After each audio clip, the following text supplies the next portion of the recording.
This is just a little catching up video. I may or may not post this. If you see this, I decided to post it. It is early. It is what they call I'm up before the ass crack of dawn. Sun hasn't even come out. I didn't sleep well last night. My husband decided to go ahead and get up like at 4 o'clock.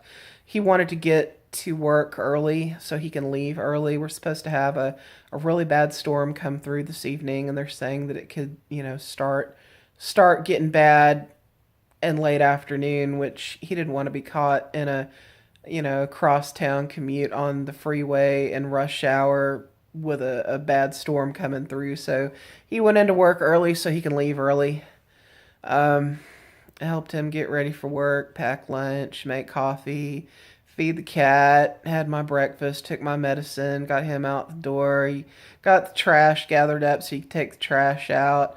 I'm getting ready to work on doing some household tasks before I go back to bed for a while. I have to update the budget, um, update the planner for a bunch of stuff we have to do next week, well, the next 2 weeks, update the schedule, set a bunch of reminders. I have to make a grocery list for the weekend and other stuff we need to buy. Make sure to budget for all that. I got some coupons I want to go through. Basically, housewifey, household management type stuff. And then I'm gonna try to rest for a few hours. But yeah, the gist of this one, I wanted to talk about what I'm dealing with going through this Lyrica withdrawal saga. I talked about it a little bit quite a while back, but I was having some pretty serious nerve pain and still trying to figure out what's the cause of the nerve pain. But doctors couldn't agree on what was causing it. It was like it could be one of many things, and really difficult to pin down exactly what's causing it. But the point being, the pain is there, the pain needs to be managed, and there's not that many medications to manage nerve pain. And the two main ones are gabapentin and pregabalin, which is pregabalin is Lyrica. Well, I'm allergic to gabapentin. I found that out when I had taken it when I had shingles. After I had shingles, the doctor increased the dose, and I had an allergic reaction, like hives all over the face and throat, can't breathe, that kind of thing. I had to go to the ER and get a dang shot over that. So I can't take gabapentin. So they thought, well, we'll try you on pregabalin, Lyrica. It's really good for nerve pain, and just because I had a problem with pregabalin doesn't mean I'm gonna have, or with gabapentin doesn't mean I'm gonna have a problem with pregabalin. Well, when I had to stop taking the gabapentin abruptly, I had extreme withdrawal symptoms. I ended up going to the hospital for that, and and they said, well, there's no guarantee you're going to have the same kind of problem with the pregabalin. Well, I had really bad side effects from it, and I went back to the doctor who prescribed it and said, I can't do this anymore. And they said, okay, well, I was on 150 milligrams. They said, drop down to 75 and then stay on 75 for a couple weeks and then go off it altogether. Well, I dropped from 150 to 75 and had withdrawal symptoms that were so extreme that I thought I'd had another stroke. Okay, this is what I was dealing with, and it doesn't even sound real. And at first, I thought this has got to be psychosomatic or something like that. But I ended up going to my neurologist, and he said, no, it unfortunately this can happen. Like, I couldn't walk, and when I say I couldn't walk, I mean I literally could not walk. It's like, and it didn't happen all the time, but like the signal from my brain to my legs was getting short circuited. So I would stand up and I would go to walk, and my legs would start moving, and I would start doing this little funny shuffling, walking in place, kind of marching in place thing, but I couldn't make myself move forward. And it seems laughable, but I mean, think about how horrifying that is when you got to get up. Like, let's say you got to get up and go to the damn bathroom, and you can't make your body propel forward. I mean, it got to the point where I would get up and just be stepping and doing this weird little shuffle march thing in place. And my husband would have to come up behind me and put his hand on the middle of my back and push me forward. And I mean, it just sounds absolutely ridiculous, but gait abnormalities, that's a known side effect. I couldn't speak. I couldn't form a coherent sentence. I couldn't find words I wanted to use. Uh, it, that that happened to me after my stroke, but not to this extent. And that's called aphasia. And my neurologist was really concerned, and they actually did a brain scan, a CAT scan, to see if I'd had another stroke, and there was nothing there. He said, yeah, that's also a known side effect of this. And then I was having something, I'm still having them, just not as bad, called myoclonic jerks. You know how if somebody like comes up and startles you and you just kind of twitch?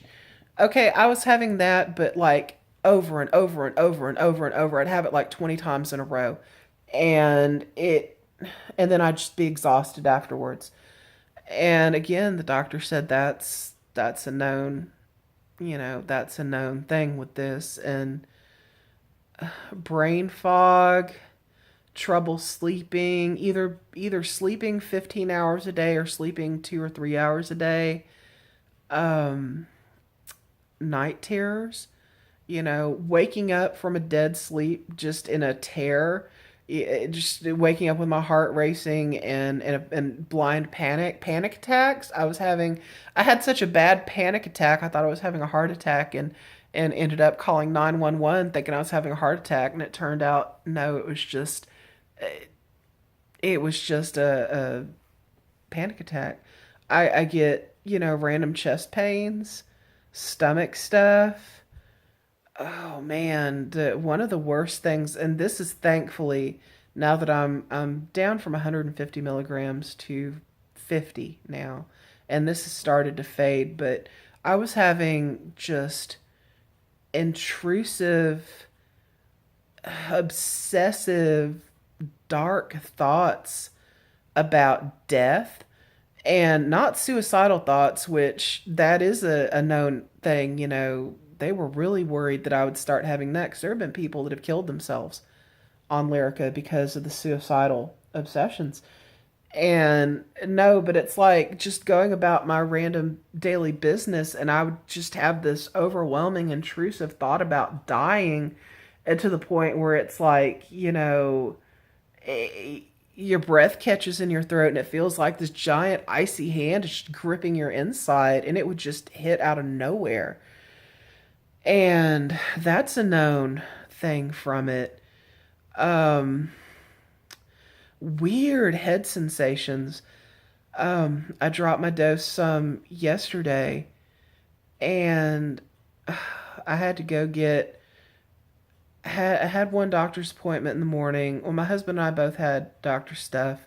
We're trying to get all this medical stuff done before the end of the year when our deductible resets. So we both had a doctor's appointment in the morning, and then we both had lab work to do for our rheumatologist later on in the morning. We were driving from the doctor's office by our house to the lab to get our blood drawn, and I had this sensation in my head that I had to explain it to him. It felt like there was a wire going from the back of my head over and behind my right ear, snaking through my brain and coming out right here.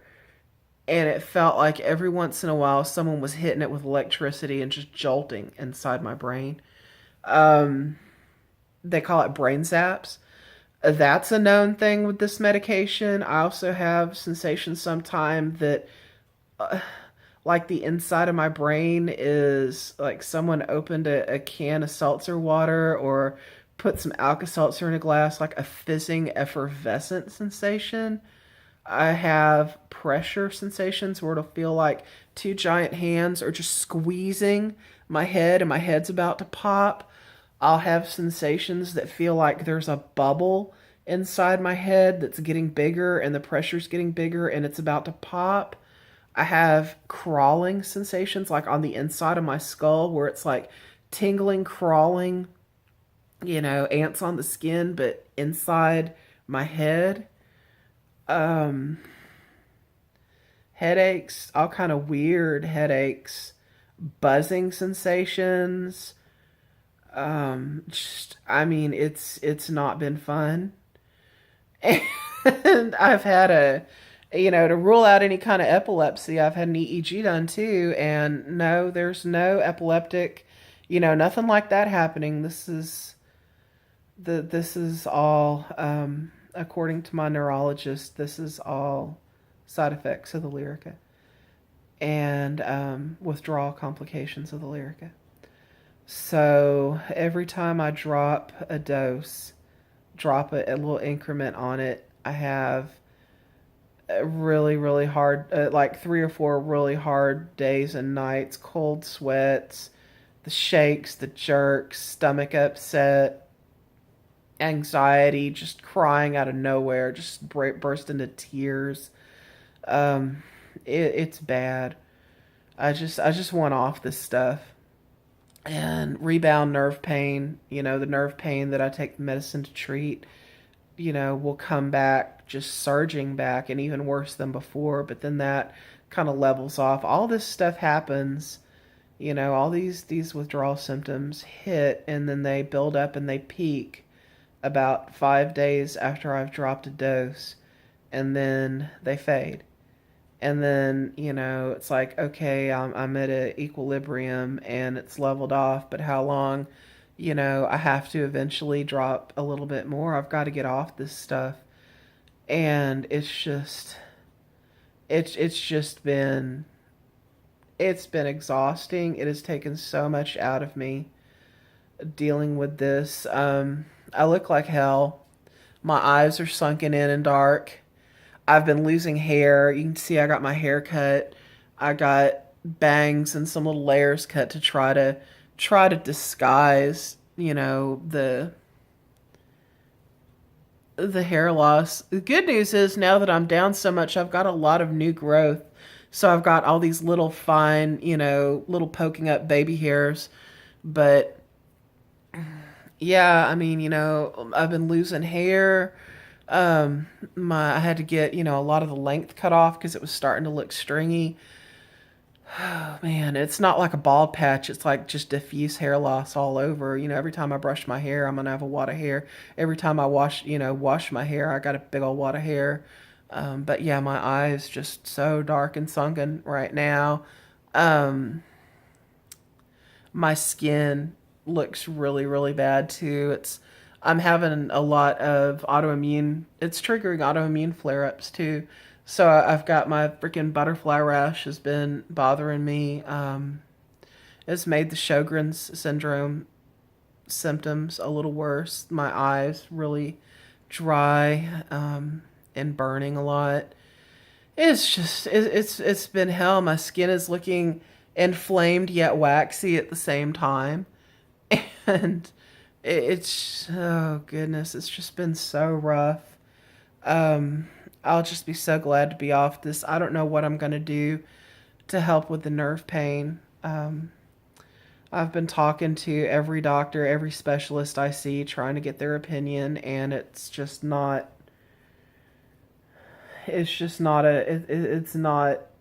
not good. There's only a certain number of medications that help nerve pain, and I can't take gabapentin, and I now can't take pregabalin. They're talking about Cymbalta, they're talking about Topamax, and I don't want to have to take either of those medications. I don't want to take any of these brain drugs. I'm so done with it, and I'm so afraid I'm going to have a bad experience. I'm just coming off, when I come off of this, you know, I just need to rest. But, I'm going to have to do something about the nerve pain if it comes back. So I talked to my neurologist next week. I've seen my cardiologist. I will be seeing my endocrinologist. I will be seeing my rheumatologist. And then I see my neurologist, and he's the one that's managing all this now. And they've all given their input, and then I'm going to talk to him and decide where to go from there. But it's been bad. It's taken a lot out of me. I have Miss Ella. She's She's been such a good kitty. She's been my little comfort animal. She, she's about to pass. There goes the tail. She, why are you sticking your butt in my face, cat? Um, she's been such a good girl. She just comes and sits with me and hangs around with me. She's either sitting on me or next to me, or at least in the same room with me. And she's just been a little companion. She's a sweetheart. And there she goes again. Come here, baby. Come on, little one. Oh, just a little. She my little girl. So yeah. I see the sun behind me is coming up. Where are you gonna go? So she just wants attention. She's been in the looking out the window, watching the sun come up. Probably some birds out in the backyard. Probably coming down to the bird bath and maybe down to the feeder. She likes to sit in the window and watch. And a lot of our neighbors have outdoor cats or indoor-outdoor cats that roam, and she watches them when they come make their, make their little rounds around the neighborhood. She just... Anyway, I'm going to do a fun video eventually. I've got to upload a bunch of little clips and to the computer and stitch them together.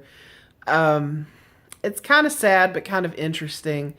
A few blocks from my house, there had been a really, really big, like a undeveloped lot, like a pasture.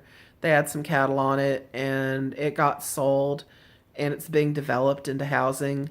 And they cleared, and it was like partially wooded, part pasture, and they cleared this huge tract of land, and all the little animals that were living out there got displaced. So I've noticed on our security camera, I noticed that I was getting a lot of activations on our security camera at night, and I started looking at them, and we have raccoons and opossums and skunks coming around the house every night. And a bunch of other cats, like stray cats too, cats I've never seen before. So, it's like a constant parade of animals around the house. I don't know. There's like a bayou, like a little drainage canal that runs right behind our neighborhood about a block away. I think they're using that as I think they're using that to move around the town, and they're coming through the neighborhoods just prowling. But yeah, there'll be like skunks running by in front of the house, skunks coming up on the porch, raccoons coming up on the porch. Not really seeing many possums, but mostly skunks and raccoons and cats. So it was kind of funny because I was wondering at first I couldn't figure out what was triggering it. I'd see these animals run by, and I couldn't tell what they were. I thought, well, maybe they're skunks, but I've never seen skunks in our neighborhood before. And then, yep, they come up on the front porch. They're little skunks. And so yeah, skunks, raccoons, possums, cats. No, I haven't seen any rabbits. I used to see rabbits like in those fields, those pastures up by the fence line by the road. We'd come home late at night, and I'd see every once in a while little bunnies, foraging around up by the road. But I guess they've all had to move on too. And there's also coyotes. I noticed there's been a lot more coyotes around. I'll hear them every once in a while. Deer, we actually have deer around, but not so much from these areas. But every once in a while, you'll be driving on the outside of the town in the lesser developed, more industrial area, and you'll see a deer on the side of the road. And it's kind of neat. We live in a very industrial, built up area, but there's some undeveloped spaces where these little animals live. So Ella she knows when they come around, and she'll watch them every once in a while. But yeah, I've rambled for like 20 minutes. I'm tired. I need to go. I need to charge my phone. It's about to die. I'll be back. I'd wanted to do, I'm going to do Christmas stuff. I don't have it in me. I really don't. I'm barely functioning and barely getting through the days. I'm crawling out of the hole though. closer I get to being off this medicine, the a little bit better I feel. But that's just the way it's been. And it's sad because I had so much stuff I wanted to do this fall and winter, but it looks like that's all gonna have to wait. But I do what I can. Anyhow, that's about that, and I will see you guys again soon.